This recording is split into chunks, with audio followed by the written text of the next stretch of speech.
Okay, so let's get a little bit of leg work done and hip work.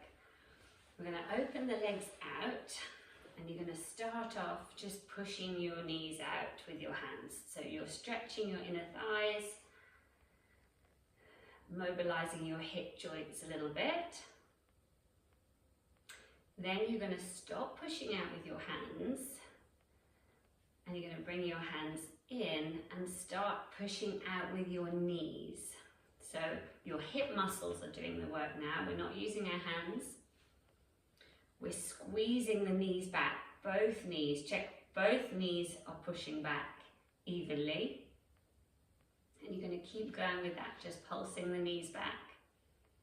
Should feel it in the back of your hips after a while. Doesn't matter where your legs are getting to.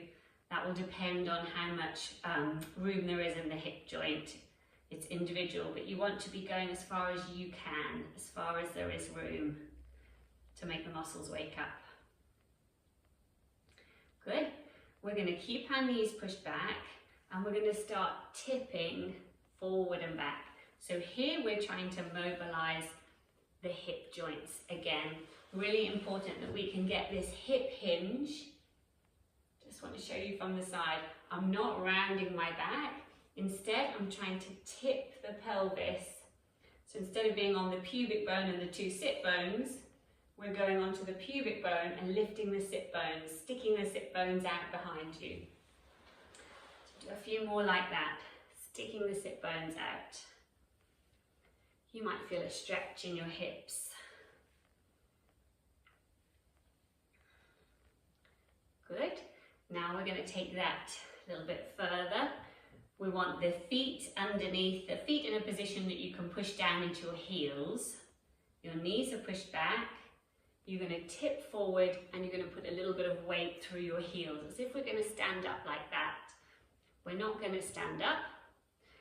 We're just going to take a tiny bit of weight off the pelvis and a bit more weight into the heels. So we've got a few things going on now. We're pushing the knees back, trying to keep the knees back, not letting them fall in the whole time. We're trying to stick the bottom out, so we're hinging at the hips, and we're trying to put a bit of weight into the heels. Probably going to be quite tiring. So we'll just do a few more. Good. Okay, and then you can bring your legs back in. You can take your hips back a little bit in the chair, so you've got a bit more support underneath your legs. And we're going to start lifting one foot up and then putting it back down. Lifting the other, putting it back down. Keep going, keep alternating. We're trying to keep the back up nice and tall. So now we're working the thigh muscles. As your leg goes up, your back might want to collapse. But I want you to be lifting your chest bone up as you're lifting your foot up. So we're getting a good stretch down the back of the legs and some work in the thighs. Let's try and stick with one leg now. So just the right leg, bring it down to your heel and then bring it back up. Every time your foot comes up, think that your chest bone's going to lift up. We're going to do another 5 of those. This way your spinal muscles are working as well. 2, 3, 4. On the 5th one, let's hold the foot up there and just flex and point. 1, 2, 3, 4, 5, 6, 7, 8, 9, 10. Other leg, bringing it up, lowering it down. 2, 3, 4, 5, 6, 7, back up, foot up, 8, 9, 10. We're holding the leg up, we're holding the spine up, we're flexing and pointing the ankle. 1, 2, 3, 4, 5, 6. Feel like you're pushing down through the back of that thigh. 9,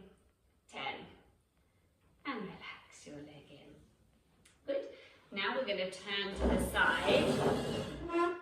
So you're going to take, if we all turn to the right, then you've got your right buttock on the chair. You can hold the back of the chair with your right hand.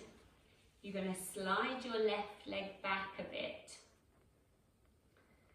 Then we're trying to open up the front of this muscle, the front of the thigh, the hip flexor. You're going to try and tuck your tailbone underneath.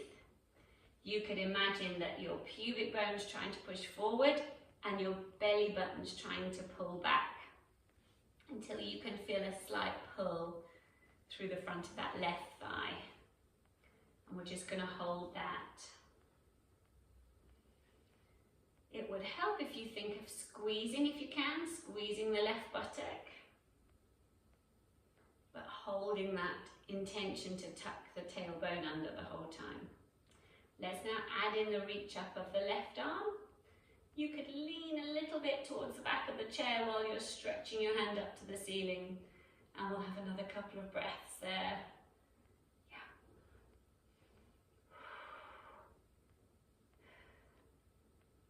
Then the arm can come down, the back can come upright. We'll bring that leg forward and we'll go around to the other side. So now we've got holding onto the chair with the left hand, left buttock on the chair, right buttock off the chair, sliding that right leg back.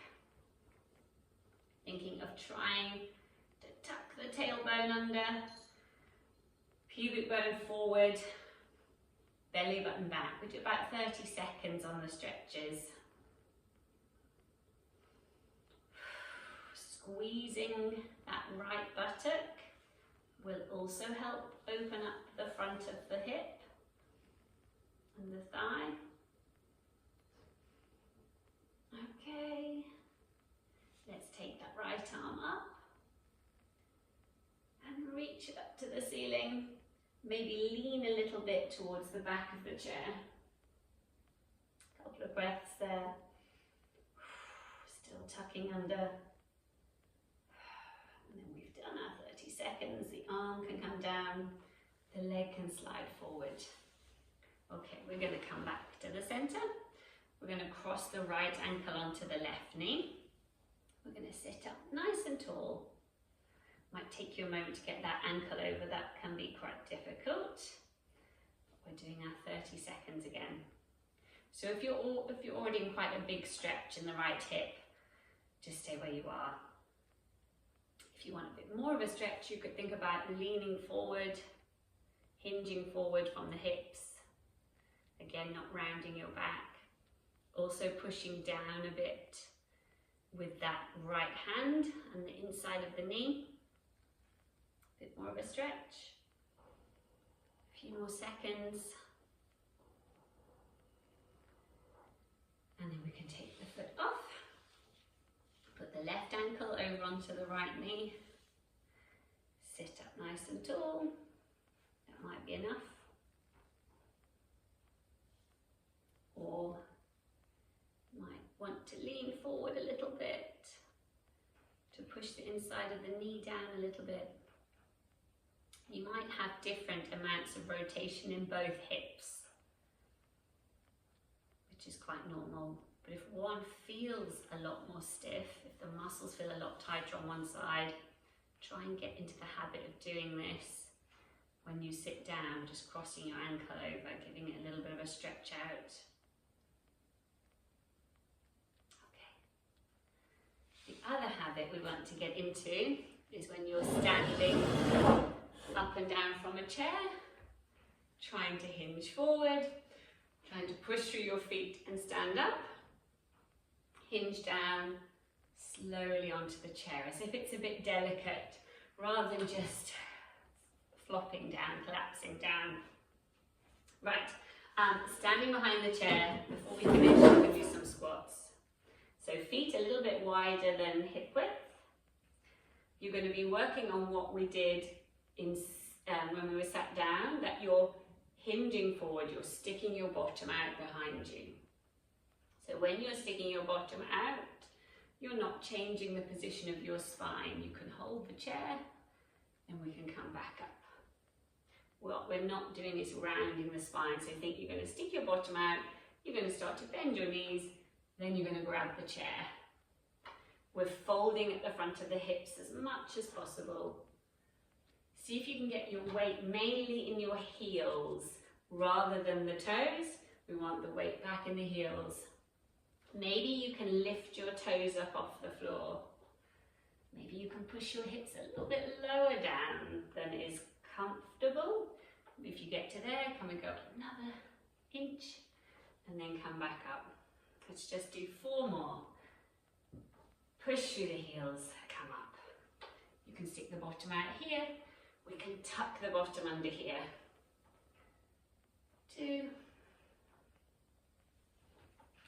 3,